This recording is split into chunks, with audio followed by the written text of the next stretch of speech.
No ha habido una voluntad reformista. Si tú me preguntas cosas que se han hecho en estos 5 años, lo que se ha hecho en el CIS es una cosa importante, no suficiente pero importante. Nosotros tenemos un programa para universalizar mucho más la salud. También es un proyecto fragmentado, pero bueno, la beca 18. Nosotros la vamos a reforzar como una beca 25.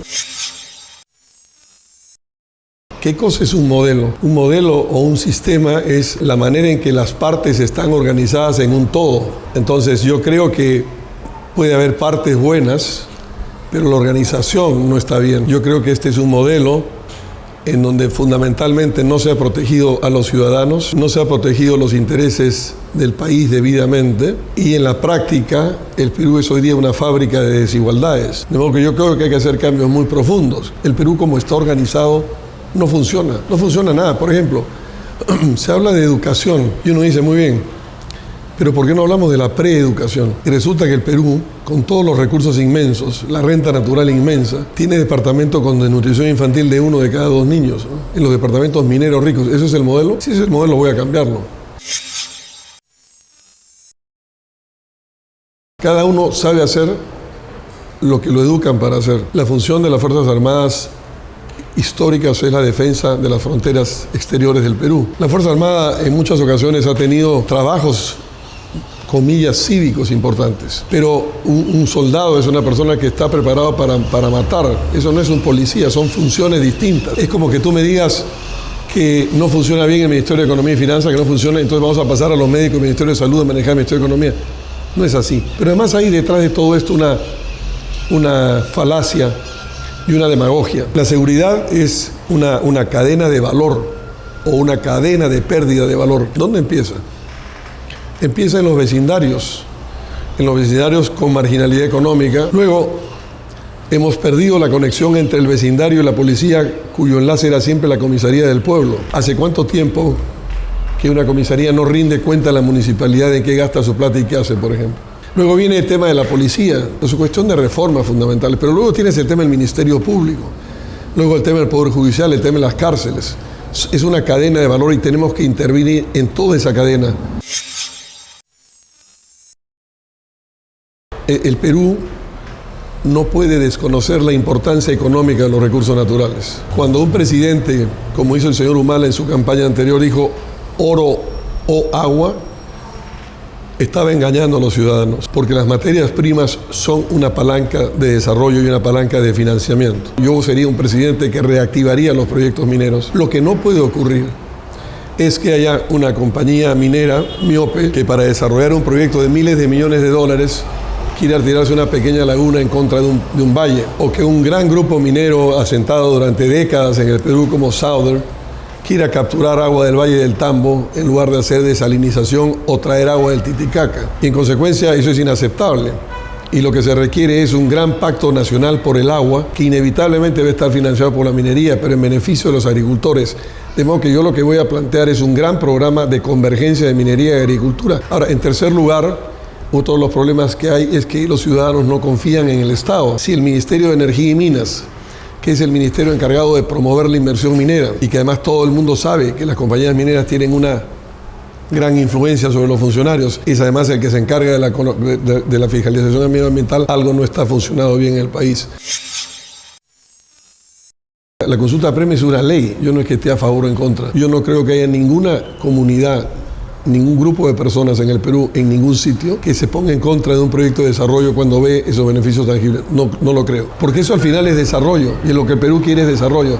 Lo que quiere el Perú es que ese desarrollo no sea para que se lo lleven los extranjeros y a los peruanos no les quede nada. Pero si hay un Estado que defiende bien el Perú y es una situación en que las dos partes ganamos, las comunidades van a respaldar los proyectos.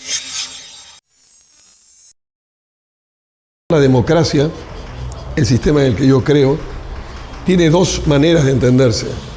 Una manera de entenderse es la clásica, la convencional, es decir, la democracia es el régimen donde la mayoría manda. Sí, es una manera de verla, pero mucho más importante que eso es la democracia, es el régimen donde las minorías tienen derechos iguales a los de la mayoría y las leyes, las costumbres y los gobiernos tienen que respetar esas minorías. Yo tengo un matrimonio de 32 años. Es una de las grandes experiencias de mi vida. Mi vida se enriqueció con eso. Y creo en la riqueza de la vida comunitaria de la familia. De modo que si alguien puede acceder a algún tipo de vida comunitaria de ese tipo, desde su punto de vista minoritario, yo creo que ese es un derecho que hay que darle, ¿no? De pronto, todos me dicen, no, esta es una sociedad muy conservadora, tú no puedes decir, yo lamento mucho, eso es lo que yo pienso y eso es lo que yo voy a aplicar como presidente. Y creo que si nosotros no llegamos a estas posiciones, el Perú no va a ser nunca un país moderno. Yo creo que son situaciones trágicas, situaciones que no son ordinarias y en consecuencia las respuestas no tienen por qué ser ordinarias. Yo como presidente de la República no tengo por qué juzgar o prejuzgar moralmente por lo que un ciudadano hace. Yo lo que tengo es que proteger su derecho de decisión.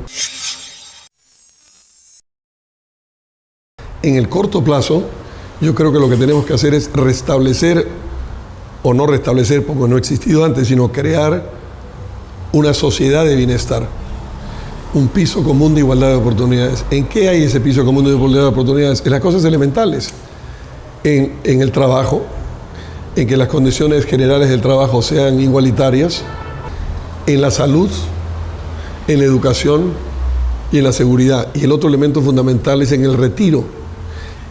Cuando una sociedad no protege a la gente que sale del mundo del trabajo, esa es una sociedad poco civilizada. Yo quisiera que el Perú fuera un país de clases medias, porque creo que los países que han funcionado en el mundo fueron los países de grandes clases medias.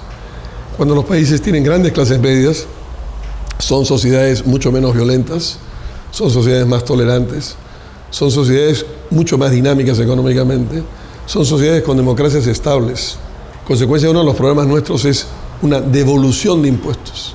Yo voy a subir el umbral de pago de la renta de 7 UITs, que equivale más o menos a 2.300 soles mensuales, hasta 12 UITs, que son 3.900, 4.000 para redondear. Y de 4 a 6 vamos a descontarle todo lo que gastan en educación, en salud y en vivienda.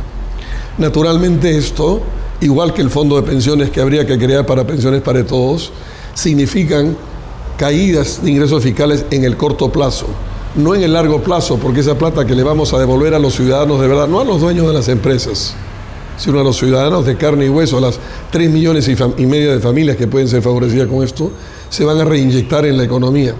Ahora, de todas maneras, igual que en el tema de pensiones, para completar tu pregunta, significan en principio en el corto plazo presuntas caídas fiscales. Bueno, pero tenemos que sacarlas de otros lados. ¿De dónde lo vamos a sacar? De una nueva relación. Yo decía que había un pacto social nuevo que hay que hacer entre el Estado y los ciudadanos, pero hay también que hacer un segundo nuevo pacto, que es un pacto entre el Estado y las industrias extractivas distintas. Ahí es donde viene todo el tema del gas, de modo que a largo plazo en mi programa las cuentas están bastante equilibradas. La violencia doméstica y la falta de respeto a las mujeres es algo que a mí me parece dramático. Es un tema en el que creo que hay que intervenir. Los derechos humanos han sido y son una larga historia del mundo. En el siglo XVIII lo que aparecieron, y por tanto te he hablado de la violencia doméstica, y yo te diría que el segundo derecho humano son los derechos económicos que yo quiero crear en una sociedad de bienestar. Entonces, en el siglo XVIII fueron los derechos políticos, es lo que se llamó universalmente las famosas declaraciones de los derechos del hombre y del ciudadano. Eso fue avanzando y en el siglo XIX fueron los derechos más que políticos sociales, el derecho a la huelga, por ejemplo, o el derecho al voto de las mujeres, al sufragio femenino, por poner 2 ejemplos. Y en el siglo XX, sobre todo después de la Gran Depresión del 29, fueron los derechos económicos. Y yo creo que estos son los 3 pisos de derechos humanos. En consecuencia, y este tercer piso de derechos humanos, en la nueva ideología liberal de los últimos 25 años, los hemos pulverizado y los hemos botado a la basura. Yo quiero restablecerlos porque son una dimensión fundamental de la ciudadanía. Las grandes discusiones son, oye, nosotros tenemos que enfrentar esto. Hay varias preguntas, ¿no? ¿Lo puedo enfrentar de una manera nacional o esto es un esfuerzo de carácter internacional?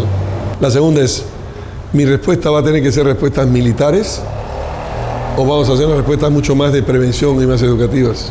Y tercero y fundamentalmente, ¿qué tenemos que hacer para que los campesinos de la zona donde se produce la droga tengan alternativas reales económicas? ¿Qué tiene que hacer el Estado frente a eso en términos de infraestructura, en términos de créditos, etcétera, ¿no? Nosotros somos un partido sin recursos. En 1956, Belaúnde se lanzó la candidatura y abrió los brazos y dijo: estoy aquí solo. Yo estoy como Belaúnde solo, sin millones, pero sin ladrones. Nuestra campaña creo que nos va a costar 1,5 millones de soles. Creo que esa campaña va a costar más o menos unos 500.000 soles en movilizaciones y 1 millón de soles en medios. Y eso va a ser financiado probablemente con aportes personales míos, algunos familiares míos, mis vicepresidentes, y no mucho más que eso. Sé que gente no usaría. Por ejemplo, sé a quién no pondría en el Ministerio de Economía, qué tipo de personas no pondría en el Ministerio de Economía. No pondría ningún funcionario que venga del Fondo Monetario Internacional. No buscaría a nadie que haya estado ligado a las AFPs.